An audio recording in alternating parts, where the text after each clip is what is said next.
रात का समय था। गोरी कौवी और कालू कौवा अपना भोजन खोजने जंगल में निकले हुए थे कि गोरी कौवी को दूर एक बड़े पेड़ के नीचे तेज रोशनी नजर आती है। जब गोरी कौवी और कालू कौवा वहां जाते हैं तो वे देखते हैं कि एक रोशनी की जलती लालटेन के पास एक पत्र पड़ा है। गोरी, हो सकता है ये कोई खजाने का नक्शा हो। रुको, मैं इस पत्र को उठाकर पढ़ता हूँ। कालू कौवा उस पत्र को उठाता है। जंगल का जो कोई पक्षी इस पत्र को पढ़े वह कली पहाड़ी की तरफ मेरी गुफा में आए। जो भी पक्षी इस पत्र को पढ़ रहा है मैं उसको बहुत सारा भोजन और खजाना दूंगा। ये पढ़कर गोरी कौवी तो खुशी से नाचने लग जाती है। कालू जी, लगता है ऊपर वाले ने कोई चमत्कार कर दिया हमारी जिंदगी में। अब हम भी अमीर पक्षी बनेंगे, हमें खजाना मिलेगा और बहुत सारा भोजन। चले जल्दी से उल्लू की उस गुफा की तरफ चलते हैं। गोरी, ये किसी की कोई चाल भी हो सकती है।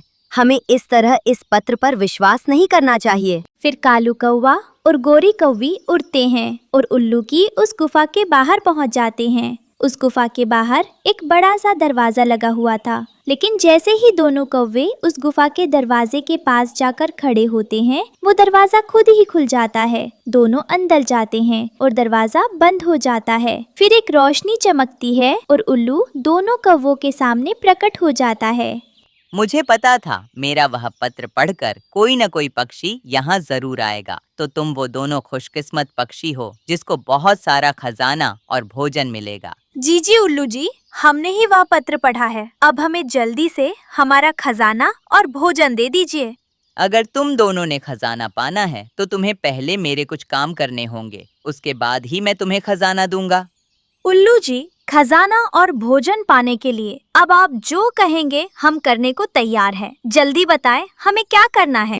सबसे पहले तो मुझे किसी भी पक्षी के 2 अंडे चाहिए, लेकिन याद रखना 2 अलग अलग पक्षियों के अंडे हों। और अगला काम जब तुम अंडे ले आओगे उसके बाद बताऊंगा। फिर अगली सुबह दोनों कौवे जंगल में निकल जाते हैं। वे अंडे की तलाश में इधर उधर फिर रहे थे। वे दोनों नदी पर जाकर बैठ जाते हैं। गोरी, मुझे नहीं लगता कि हमें जंगल से कोई अंडा मिलेगा। चलो वापस घर चलते हैं। वो उल्लू भी हमें बेवकूफ बना रहा है। कालू, जब से हमें वो पत्र मिला है तुम ऐसी ही मनहूस बातें कर रहे हो। अगर अच्छी बात अपनी चोंच से नहीं निकाल सकते तो अपनी इस चोंच को बंद रखो और मुझे सोचने दो। फिर गौरी कुछ देर सोचती है और फिर कालू से कहती है, मुझे पता है हमें अंडा कहाँ से मिलेगा। चलो कालू, मेरे पीछे पीछे उड़ो। फिर वे दोनों कौवे उड़ना शुरू करते हैं और गोरी एक बड़े पेड़ पर बने एक घर के सामने जाकर रुक जाती है। कालू, यह मेरी सहेली पारो का घर है। अभी कुछ ही दिन पहले मुझे पता चला था कि उसने अंडे दिए हैं। जाओ उसके घर में जाओ और उसका एक अंडा चुरा कर ले आओ। नहीं नहीं गोरी, पारो का पति बहुत जालिम है। अगर उसने मुझे पकड़ लिया तो वो मुझे मार मार कर भूत बना देगा। ओहो कालू, एक तो तुम डरपोक बहुत हो। रहने दो, ये काम भी मुझे खुद ही करना पड़ेगा। कुछ सीखो मुझसे कालू। देखो कितना आसान काम था और तुम यूं ही डर रहे थे। चलो जल्दी से उस उल्लू के पास जाते हैं। फिर गोरी और कालू वहाँ से चले जाते हैं। जैसे ही गोरी और कालू जाते हैं उल्लू हंसने लग जाता है। हाँ, इन बेवकूफ कौवों को नहीं पता कि जैसे ही ये मुझे 2 अंडे ला देंगे मैं इन दोनों का ही खून पी लूंगा और फिर मैं सबसे ज्यादा शक्तिशाली हो जाऊंगा। लो उल्लू जी, हम दूसरा अंडा भी ले आए। अब हमें बताएं कि हमें आगे क्या करना है। अब तुम दोनों को कुछ नहीं करना, जो करना है वह मैंने करना है। क्या मतलब उल्लू जी, हम समझे नहीं। आप कहना क्या चाहते हैं?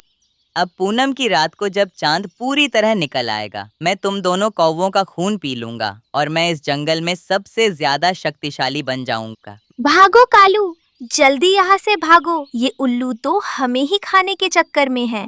तुम दोनों मेरी इस जादुई गुफा से मेरी मौजूदगी में भाग नहीं सकते। ऐसा कहते हुए वह उल्लू वहाँ से गायब हो जाता है। तोते भैया, आपने देखा तो होगा कि कौन था घोंसले के पास। नहीं रानो बहन, जब मैं आया तो मेरे घोंसले में मेरा अंडा नहीं था। लेकिन मुझे लगता है वह चोर ज्यादा दूर नहीं गया होगा क्योंकि ब्रियाली अभी अभी पानी पीने गई थी। फिर तो हमें जाकर देखना चाहिए, वह चोर जरूर यहीं कहीं होगा। फिर वे सब दोस्त उस चोर को खोजने उड़ते हैं। कबूतर और रानो चिड़िया पश्चिम की तरफ जाते हैं और तोता और ब्रियाली उत्तर की तरफ जाते हैं। कबूतर भैया, सामने एक गुफा है, हो सकता है वह चोर इस गुफा में छुप गया हो, चलें एक बार जाकर देख लेते हैं। जब रानो चिड़िया और कबूतर गुफा के पास जाते हैं तो वे देखते हैं कि उल्लू उस गुफा को ताला लगा रहा था। मैं इस चाबी को यहीं झाड़ियों के पास छुपा देता हूँ, फिर जब पूनम की रात आएगी तो आकर इन कौवों का खून पी लूंगा। ऐसा कहकर वो उल्लू गायब हो जाता है। रानो चिड़िया, जरूर कोई गड़बड़ है, हमें जाकर गुफा के अंदर देखना चाहिए। फिर रानो चिड़िया झाड़ियों से वो चाबी उठाती है और उस गुफा को खोलती है। जब वे अंदर जाते हैं तो अंदर दोनों कौवे बैठे रो रहे थे। आप आ गए मेरे दोस्तों, अच्छा हुआ आप आ गए। हम दोनों तो बहुत डर गए थे, हमें तो लगा था कि हम इस गुफा से कभी बाहर ही नहीं निकल पाएंगे। लेकिन गौरी बहन, आप यहाँ पर कैसे आ गईं? ये सब हमारी लालच की वजह से हुआ है, हमें आप सब माफ कर दो। तोता भी वहाँ आ जाते हैं। फिर गौरी कौवी सारी बात अपने दोस्तों को बताती है। गौरी बहन, अगर हम यहाँ आपको बचाने न आते तो वह उल्लू तो आपको मार देता। हाँ दोस्तों, तुम सब ने हमारी जान बचा ली, वरना वो उल्लू तो पता नहीं हमारे साथ क्या करता। हमने लालच किया और हमें इस लालच की सजा मिल गई। आइंदा के बाद मैं कभी ऐसे उल्लू के धोखे में नहीं आऊंगी। मेहनत से भोजन खोजने में ही भलाई है। फिर वे सब दोस्त मिलकर उस गुफा से निकलते हैं और अपने घरों को लौटते हैं। प्यारे दोस्तों, आपको ये कहानी कैसी लगी? कमेंट में जरूर बताएं और इस कहानी को लाइक, अपने दोस्तों के साथ शेयर और चैनल को सब्सक्राइब करना बिल्कुल मत भूलना। आपका धन्यवाद। रानो चिड़िया के 2 अंडे थे। अपने अंडों को देखकर रानो चिड़िया थोड़ी परेशान थी, क्योंकि उसके एक अंडे का रंग थोड़ा काला था। रानो चिड़िया का पति मानो चिड़ा नदी से पानी लेकर आता है। रानो, आज मुझे दाना लेने नहीं जाना, मैं घर में रहता हूँ, और आप हमारा ये काला अंडा बुलबुल के पास ले जाओ और बुलबुल से पूछ कर आओ कि अंडे का रंग ऐसा क्यों है। इसकी जरूरत नहीं है, अंडा स्वस्थ है और मुझे पूरा विश्वास है अंडे से स्वस्थ बच्चा ही निकलेगा।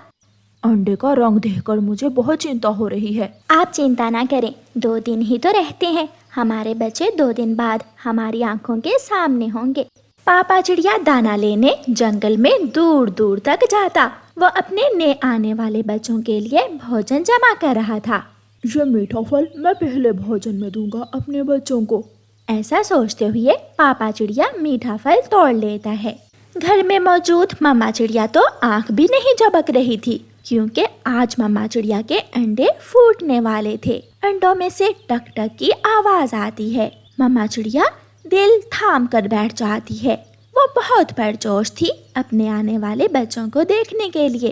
अंडा टूटता है और उसमें से एक बहुत ही सुंदर सी बेटी चिड़िया बाहर निकलती है। दूसरे ही लम्हे दूसरा अंडा भी टूटता है और उसमें से एक सांवले रंग की चिड़िया बाहर निकलती है।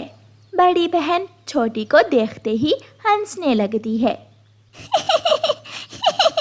मम्मा मम्मा देखो, बहना काली है, बहना काली है।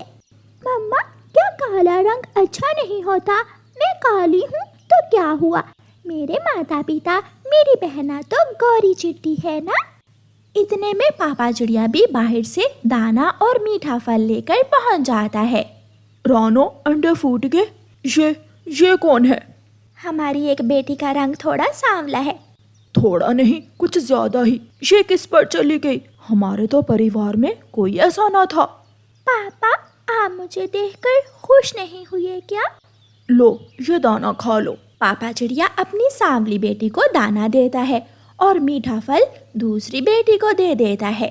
पापा, मुझे तो पहले ही पता था कि मेरी बहन काले रंग की है, इसलिए मैं अंडे में भी काली बहन की तरफ देखकर अपनी आंखें बंद कर लिया करती थी। बहुत बोलती हो तुम, बड़ी, चुप कर जाओ। मेरी बड़ी बेटी का नाम गुड़िया है, मैं तो इसे गुड़िया कहकर ही बुलाया करूँगा। तो ठीक है, मेरी छोटी बेटी का नाम लाडली है। ये मेरी लाडली बेटी है।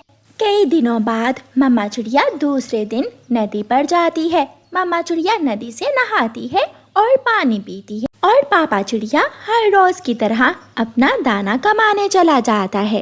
दिन गुजरते गए, दोनों बेटियां बड़ी होती गईं। अब चिड़िया की दोनों बेटियों के पंख बड़े होने लगे थे। गुड़िया मेरे साथ चलो, मैं आपको उड़ना सिखाऊंगा आज। मैं भी जाऊंगी पापा, मैं भी जाऊंगी। तुम मम्मा के साथ जाना। हाँ, गुड़िया ने ठीक कहा है, तुम अपनी मम्मा के साथ जाना। गुड़िया के पापा, आप लाडली को भी ले जाएं, छोटी है, दिल थोड़ा कर रही है, देखो कैसे रो रही है। इसकी किस्मत में सारी जिंदगी रोना ही है। ऐसे कहते हुए पापा चिड़िया गुड़िया को अपने साथ ले जाता है। अगर ऐसा है तो मैं भी अपनी बेटी को आज ही उड़ना सिखाऊंगी, चलो मेरे साथ। मम्मा चिड़िया अपनी सांवली बेटी को अपने ऊपर बिठाकर ले जाती है। पापा चिड़िया बड़े पेड़ पर बैठा गुड़िया को उड़ना सिखा रहा था और मम्मा चिड़िया लाडली को उड़ना सिखा रही थी। मेरी बेटी लाडली, नजरें सीधी रखनी है, नीचे देखकर डरने की बजाय सामने देखना है। लाडली तो पहली ही उड़ान बहुत अच्छे से उड़ती है। वो सीधी जाती है, वापस आती है ऊपर और फिर नीचे। गुड़िया ने भी उड़ना सीख लिया था। मम्मा मम्मा, मैं थक गई हूँ। गौरी कभी वहाँ आती है। चिड़िया चिड़िया, ये कौन है? ये मेरी छोटी बेटी है लाडली, लाडली नाम रखा है मैंने इसका। चिड़िया, ये तो मुझे किसी कौवे की बेटी लग रही है, इसका रंग तो कौवों जैसा है। आप होंगी कवि, मैं तो अपनी मम्मा की लाडली बेटी हूँ। गौरी, मेरी ये बेटी बहुत सियानी है, बहुत अच्छी तरह सारे काम करती है। जब ये बड़ी हो जाएगी तो किसी कौवे से ब्याह देना, कौवों से संबंध बन जाएंगे तुम्हारे। मम्मा चिड़िया लाडली को लेकर और पापा चिड़िया गुड़िया को लेकर घर पहुंच जाते हैं। मम्मा, मैंने सुन लिया था वो कवि आंटी क्या बोल रही थी। चुप कर जाओ, ज्यादा मत बोला करो। पापा और गुड़िया दोनों हंसने लगते हैं। दोनों बहनें अब उड़ना सीख गई थीं, इसलिए वो दोनों अब बाहर जाने लगी थीं। छोटे मिठू, जग्गू और कीकी, हम पकड़न पकड़ाई खेलते हैं। मगर तुम्हारी इस सांवली बहन को हम साथ नहीं खिलाएंगे। मैं भी इसके साथ खेलना नहीं चाहती। मैं भी नहीं चाहती, जाओ तुम सब। बड़े आए। गुड़िया अपने दोस्तों के साथ खेलने लगती है। गौरी कभी नदी पर आ जाती है। तेरा नाम लाडली नहीं, आज से सांवली है काली चिड़िया। काली चिड़िया, इससे तो अच्छा था तू एक कवि ही बन जाती। लाडली रोने लगती है और रोते हुए अपने घर चली जाती है। बेटी चुप कर जाओ, सब मुझे सांवली सांवली कहते हैं, कोई कुछ भी कहे, मगर तुम मेरी तो लाडली हो। ये सुनकर लाडली हंसने लग जाती है। जब तक मेरी माँ मेरे साथ है, मुझे किसी की कोई परवाह नहीं है। अरे ओ सांवली, कहाँ जा रही हो? हटो, तुम्हारी वजह से मेरी आंखों के सामने अंधेरा आ रहा है। लूसी की बात सुनकर सांवली वहाँ से चली जाती है। काली चिड़िया, तुम यहाँ क्यों बैठी हुई हो? सांवली, सांवली नाम है ना तुम्हारा? नहीं, मेरा नाम लाडली है। तुम किसी की लाडली नहीं हो सकती, क्योंकि तुम काली हो। सांवली ही नाम होना चाहिए तुम्हारा। लाडली जहाँ भी जाती सब उसे सांवली सांवली कहकर छेड़ते थे। अब मैं सांवली कहने पर गुस्सा नहीं करूँगी, कोई कुछ भी कहे मैं मुस्कुराकर ही जवाब दूंगी। सांवली, अरे ओ सांवली, तेरी माँ कहाँ है? आंटी गौरी, मेरी मम्मा पापा के साथ दाना लेने गई है। मम्मा को बताना, मैं मिलने आऊंगी शाम को उसे। मम्मा मम्मा, आज मुझे गौरी आंटी मिली थी, वो आपसे मिलने आएंगी। लाडली अपनी मम्मा से बात कर रही थी कि गौरी कवि वहाँ आ जाती है। गौरी, क्या बात है, कहीं जाना है क्या? नहीं सांवली के पापा और सांवली की माँ, मैं अपने जग्गू के लिए सांवली का रिश्ता पूछने आई हूँ। चली जाओ यहाँ से गौरी, चली जाओ। तुम्हारी हिम्मत कैसे हुई मेरी बेटी के लिए अपने जग्गू कवि का रिश्ता पूछने की? तो और क्या इस काली बेटी को किसी हंस से बिहाएगी? रानो, गौरी की बात ठीक है, वैसे भी सांवली चिड़िया थोड़ी और कवि ज्यादा दिखती है। गुड़िया सांवली की तरफ देख देख कर हंस रही थी। तू चिड़िया याद रखना, मैं भी देखूंगी तुम किससे शादी करती हो इस काली चिड़िया की। समय गुजरता गया और फिर एक दिन गौरी कवि पापा चिड़िया से कहती है, मानो मैं तो कहती हूँ उस काली चिड़िया को अपने घर से ही निकाल दो। उसकी ना कभी शादी होगी और ना कभी वो तुम्हारी जान छोड़ेगी। गौरी, मुझे तो डर है उसकी वजह से मेरी गुड़िया की शादी भी नहीं होगी। हाँ, यही तो मैं समझा रही हूँ तुम्हें, उसे घर से निकाल दो। पापा चिड़िया घर जाकर अपनी पत्नी से कहता है, रानो, मैं अब और सांवली को घर में नहीं रख सकता। उसकी वजह से मुझे तरह तरह की बातें सुनना पड़ती हैं और मेरी बेटी गुड़िया के जीवन पर भी बुरा असर पड़ रहा है उस काली का। वो बेटी है हमारी। जो भी है, या इस घर में मैं रहूंगा या वो रहेगी। मम्मा चिड़िया रोने लग जाती है। आपका तो घर है, आप कहाँ जाओगे? मैं लाडली को समझा दूंगी। दूसरे दिन मम्मा चिड़िया अपनी छोटी बेटी को नदी पर ले जाती है। मेरी बेटी, मुझे माफ करना, मैं आपको जिंदगी में कोई खुशी ना दे सकी। मुझे पता है माँ, इसमें आपका कोई दोष नहीं है। सांवली, आपको ये घर छोड़ना होगा क्योंकि आपके पापा अब आपको अपने घर में नहीं रखेंगे। लाडली रोने लग जाती है। माँ, सबने मुझे सांवली कहा, सांवली सांवली कहकर मुझे बहुत तंग किया।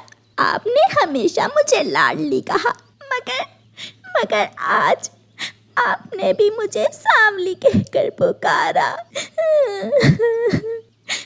मैं मजबूर हूँ मेरी बेटी, मैं हर रोज आपसे मिलने आया करूँगी। फिर मम्मा चिड़िया अपनी काली बेटी के लिए एक तिनकों का घोंसला बनाती है और सांवली उसी घोंसले में रहने लगती है। वो अपना दाना खाती और उसी घोंसले में चली जाती। वहाँ कोई दूसरा पक्षी ना था जो उसे सांवली सांवली कहकर तंग करता। पापा, आपका धन्यवाद जो मुझे घर से निकाल दिया। मैं यहाँ पहले से ज्यादा खुश हूँ। प्यारे दोस्तों, अगर आप चाहते हैं कि इस कहानी का अगला भाग हो तो कमेंट सेक्शन में जरूर बताना। आपका धन्यवाद।